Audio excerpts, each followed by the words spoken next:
Hello there, my name's Tim Walter. I'm a house healer and an alternative life coach, and welcome to this week's edition of Monday Moments, the programme in which I answer your comments or questions, and more often than not goes out on a Tuesday. But not to worry, Monday Moments, I record it on a Monday. So, this week's edition is based around a question from Sokratekk, who asked about last week's interview I did with NDE researcher Mark Snashall. Sokratekk wondered, why was it that an NDE researcher came to talk to me when I hadn't had a near-death experience? It's a really good question.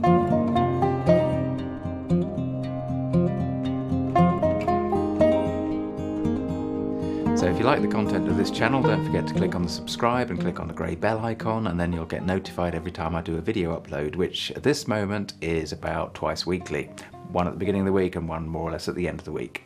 Okay, so this week, why did that NDE researcher, Mark Snashall, come along and interview me when I hadn't had a near-death experience? Well, there's two parts to this, really. One is, of course, is that when I put up a caption like that, it appears as though it's a completely cold contact from somebody I didn't know, and that's not the case. I've known Mark for years and years and years. And in fact, he used to be one of my regular cameramen that I used to work with when I was a professional TV and film maker.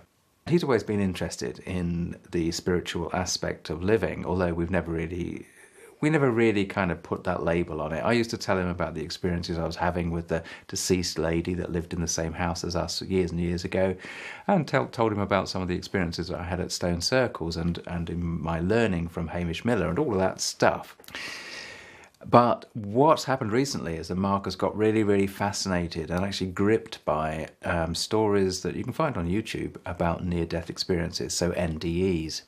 And that has enabled him to see that actually a lot of what these people are talking about that have experienced NDEs, they're talking about exactly the same sort of stuff that I used to talk to Mark about years and years ago.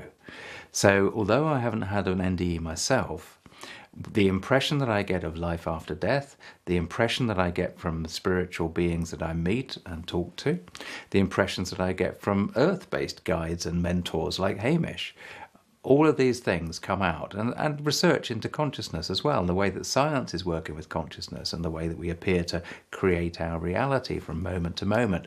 All of these things actually come out in a lot of the NDE stories that are on YouTube or in books. There's been a massive amount of research done into NDEs now. And really what's happened for Mark is that NDEs have become a way for him to kind of access a more metaphysical side of our existence. We, as human beings, tend to categorize and put everything that we experience and our encounters and our belief systems into boxes. So for many people subscribed to this channel, I am a dowser. And obviously I use dowsing in my work, we all know that, and it's the dowsing that those people have come to look for on the YouTube channel. So that's the box of dowsing. Some people have come across this channel because it's involved with a little bit of self-development work with a life coaching side. And so they put that into the self-development box. Some people have come and subscribed to the channel because they're really, really interested in the spiritual aspect, and maybe they're members of spiritualist churches or something like that. And, you know, I talk about my relationship to my spirit guides and the way that that helps me work my way through life. And that's another compartment, spiritualism or spirituality. Now, those are all quite limiting because really, though, I'd like to take those compartments off those boxes and just not have a box at all, because really we're just human beings trying to figure out how best to get through this experience of being alive. And that really is what we are, is just an aspect of the universe understanding the concept of being aware and present in this particular dimension. So as we're human beings, we said before, we're here in this physical dimension, which we tend to refer to as being a heavier dimension in its solidity. And spirit is a lighter dimension, a higher vibration, we tend to call it. They're still intermixed, they're still linked. We never lose contact from one to the other completely and utterly. And that, of course, is the great beauty of it. But in our research from scientific and logical and objective empirical point of view, we have lost that contact. It's been drawn apart.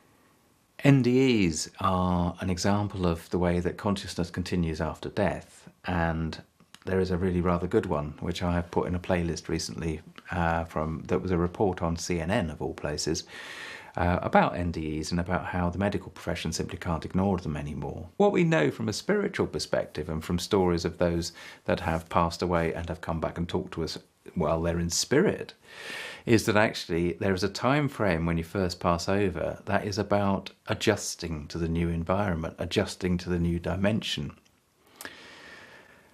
And perhaps that's the phase that is always experienced in an NDE.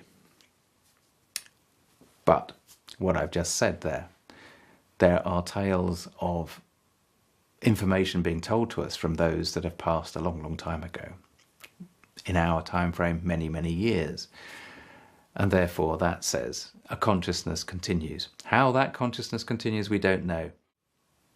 I realised, in thinking about this question, I realised that actually my outlook on life has changed more in the last 4 years than it had in the previous 15. Plus, plus, plus. And the reason for that is because I'm working and putting into practice what I had spent 15 plus, plus, plus years learning and formulating from spiritual and other learning from experience. And of course, as we work with the energy of reality, then our relationship to it changes. As we work with the energy of reality, our relationship to it changes. It becomes more receptive and we become more receptive to it. And therefore we're on this interconnected wheel of growth and development. And it's like a wave. Sometimes we go through a great deal of learning, sometimes we don't. And sometimes we get put through times of real pressure in order to learn, and sometimes we don't. Sometimes we have very specific guidance and sometimes we don't. It's called life. And what we're doing really on this channel is trying to understand what does it take for us to be able to enjoy and find peace and contentment in life with an ever-increasing range of things that are changing around us and some potentially life-threatening things that are changing around us all the time. And I think really that Mark is like most of us. Mark was wanting to find answers to what's it all about? What is life all about? What happens when we die? Because what happens when we die might give us significance for what happens and what we do and how we exist in this life while we're alive. And I suppose that's what I'm doing, really, is trying to find answers, trying to push some areas of reality and experience on the subjective side of things that will give me answers and provide some information as to how this magic that is life works. And if that means that it's a spiritual perspective, then that's fine. It's a spiritual perspective. If dowsing is spiritual, then that's fine. Many people don't consider dowsing to be spiritual. I'm not sure that it is spiritual. What are the labels? You know, this is one of the things that frustrates me so much, is that there are no labels accurately now, as far as I'm concerned, that completely express what we are dealing with on a day-to-day basis when we're doing this work, which is reality engineering. It really is. It's taking all of the things that science understands in neurophysics, in psychology, in physiology. It's looking at all of these things and saying, look, for goodness sake, guys, we know so much now, and yet we're still clubbed over the head with a dispute between what is empirical fact and what is subjective reality. And yet these two things exist together. They always have, they always will. It's a balance that we need to achieve. It's as simple as that. And yet it's as complicated as that. Because I go back to the thing about the tribal element of being based in this dimension. We want to assign our belief system to either the logical, empirical way of looking at life or the subjective, emotional-based way of looking at life. So we feel that we're either highly sensitive or we feel that we're not highly sensitive. But guys, it's one and the same. We are just different aspects of the same way of living. We don't need to attribute ourselves to any particular tribe. By subscribing to this channel, you're attributing your belief system and ticking a box that says you like what we discuss on this channel. You would, if it wasn't so personal, you would probably talk about this to your friends. Most people don't talk about the sort of stuff that we share on this channel because it's very, very personal. That's the subjective nature of what we're doing. It's not empirical fact. So, I would like you to subscribe because I would like you to stay in touch with what we're doing, and I really enjoy getting the questions and the comments from people. So don't be reluctant about following this particular tribe, but be aware that that's what we're doing. But try not to put it into a box, because the box that we're exploring, what we're trying to do is to push the sides of that box and to actually allow people to realize that their reality is the balance of the empirical and the subjective.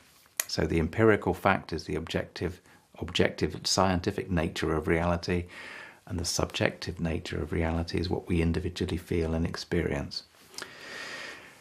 And that, I think, is why Mark Snashall, NDE Researcher, came along to have a chat. See you next time.